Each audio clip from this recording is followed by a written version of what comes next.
మొదట మనం నులిపురుగులంటే ఏంటి, అవి ఏ విధంగా పిల్లల పేగుల్లోకి ప్రవేశిస్తాయో తెలుసుకుందాం. నులిపురుగులు తీసుకునే ఆహారంతో పాటు పేగుల్లోకి ప్రవేశించి రక్తంలోకి చేరాల్సిన పోషకాలను అవి పీల్చుకోవడంతో చిన్నారులు రోగాల పాలవుతారు.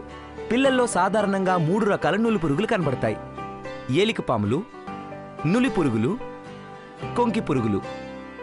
ఈ నులిపురుగులు పరిసరాలను పరిశుభ్రంగా ఉంచుకోకపోవడం వల్ల, బహిరంగ మల విసర్జన చేయటం వల్ల వేగంగా అభివృద్ధి చెందుతాయి. సంక్రమణం ఉన్న పిల్లలు నులిపురుగుల గుడ్లను తమ మలంతో నేలను కలుషితం చేస్తారు. ఈ గుడ్లు నేలలో లార్వాలుగా వృద్ధి చెందుతాయి. మిగతా పిల్లలు ఈ గుడ్లను ఆహారం ద్వారా, లేదంటే మురికి చేతుల ద్వారా, లేదా లార్వా చర్మం లోపలికి చొచ్చుకుపోవడం ద్వారా నులిపురుగుల సంక్రమణకు గురవుతారు. నులిపురుగులు సంక్రమించిన పిల్లల్లో గుడ్లు, లార్వాలు క్రిములుగా అభివృద్ధి చెందుతాయి. ఈ నులిపురుగులు తిరిగి గుడ్లను ఉత్పత్తి చేస్తాయి. ఇప్పుడు మనం తెలుసుకుందాం, నులిపురుగుల సంక్రమణ పిల్లల ఆరోగ్యంపై ప్రభావం ఎలా చూపుతుందో మనం ఒక్కసారి చూసి తెలుసుకుందాం. నులిపురుగుల సంక్రమణ వల్ల పిల్లలు తరచుగా అనారోగ్యం పాలవుతారు. చదువు పట్ల ఆసక్తి తగ్గుతుంది. ఈ అనారోగ్యం వల్ల స్కూల్కి, అలాగే అంగన్వాడీ సెంటర్లకు హాజరు కాలేకపోతారు. పిల్లల్లో నులిపురుగుల నిర్మూలన చాలా సులువైనది మరియు సురక్షితమైనది. ఈ నులిపురుగుల నిర్మూలన వలన పిల్లల్లో రక్తహీనతను నియంత్రించటం, పోషకాల గ్రాహ్యతను పెంచటం, చదువు పట్ల ఏకాగ్రతను, నేర్చుకోగల సామర్థ్యాన్ని పెంచటం, పాఠశాల, అంగన్వాడీ సెంటర్లలో హాజరేటును పెంచటంలో దోహదపడుతుంది. సమాజంలో నులిపురుగుల సంక్రమణ వ్యాప్తిని తగ్గించి నులిపురుగులను నిర్మూలిస్తుంది. జాతీయ నులిపురుగుల నిర్మూలన దినాన పిల్లలందరికీ ఆల్బెండజోల్ 400 మిల్లీగ్రాములు మాత్ర అంగన్వాడీ స్కూళ్లలో ఉచితంగా ఇవ్వడం జరుగుతుంది. ఆల్బెండజోల్ మాత్ర నులిపురుగుల సంక్రమణను నియంత్రించడంలో సహాయపడుతుంది. 1 నుండి 5 సంవత్సరాల లోపు పిల్లలకి మరియు పాఠశాలలకు వెళ్లని పిల్లలకు అంగన్వాడీ కేంద్రాలలో అంగన్వాడీ కార్యకర్తలచే ఈ మాత్ర వేయబడుతుంది. 6 నుండి 19 సంవత్సరాల లోపు పిల్లలందరికీ సంబంధిత టీచర్ ద్వారా స్కూల్లో వేయడం జరుగుతుంది. అనారోగ్యం వలన లేదా గైర్హాజరీ వలన నులిపురుగుల నిర్మూలన దినం రోజున మాత్రలు వేసుకునే పిల్లలకు మాత్ర తిరిగి వేయు దినమున మాత్రలు వేయడం జరుగుతుంది. పిల్లల్లో నులిపురుగుల నిర్మూలన చాలా సులువైనది మరియు సురక్షితమైనది. ఈ నులిపురుగుల నిర్మూలన వలన పిల్లల్లో రక్తహీనతను నియంత్రించటం, పోషకాల గ్రాహ్యతను పెంచటం, చదువు పట్ల ఏకాగ్రతను, నేర్చుకోగల సామర్థ్యాన్ని పెంచటం, పాఠశాల, అంగన్వాడీ సెంటర్లలో హాజరేటును పెంచటంలో దోహదపడుతుంది.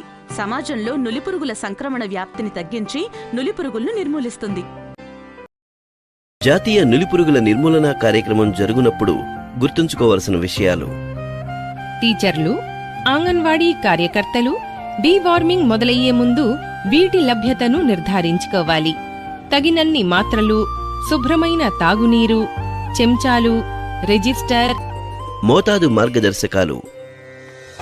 1 నుండి 2 సంవత్సరాల పిల్లలకు సగం మాత్రను 2 చెంచాల మధ్య పొడిచేసి నీరు కలిపివ్వాలి. 2 నుండి 3 సంవత్సరాల పిల్లలకు పూర్తి మాత్రను 2 చెంచాల మధ్య పొడిచేసి నీరు కలిపి ఇవ్వాలి. 3 నుండి 19 సంవత్సరాల పిల్లలకు పూర్తి మాత్రనిచ్చి బాగా నమిలి మింగి మంచినీరు తాగాలి. మాత్రను ఎట్టి పరిస్థితుల్లోనూ ఇంటికి తీసుకెళ్లనివ్వకూడదు.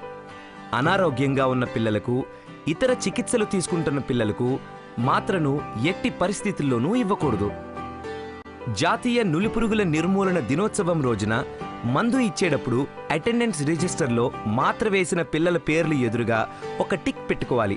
మాత్రను తిరిగి వేయు దినమున అటెండెన్స్ రిజిస్టర్లో మాత్ర వేసిన పిల్లల పేర్లు ఎదురుగా 2వ టిక్కు పెట్టాలి. ఇక్కడితో మన పని అయిపోలేదండి. జాతీయ నులిపురుగుల నిర్మూలన దినం తరువాత కూడా మనం శ్రద్ధగా గమనించాల్సిన విషయాలు మరికొన్ని ఉన్నాయి. జాతీయ నులిపురుగుల నిర్మూలన దినం రోజు అనారోగ్యం లేదా గైర్హాజరీ వల్ల మాత్ర వేయించుకొని పిల్లలకు తిరిగి మాత్ర వేయు రోజున తప్పనిసరిగా వేయించాలి. ఆశా కార్యకర్త వీరందరినీ ప్రోత్సహించి మాత్ర వేయించడానికి కృషి చేయాలి. ఎక్కువగా నులిపురుగుల సంక్రమణ ఉన్న పిల్లల్లో వికారం, స్వల్ప కడుపు నొప్పి, వాంతులు, విరోచనాలు మరియు అలసట లాంటివి కలగవచ్చు. ఏదైనా చిన్న చిన్న ఇబ్బందులు వచ్చినా అవి తాత్కాలికమే.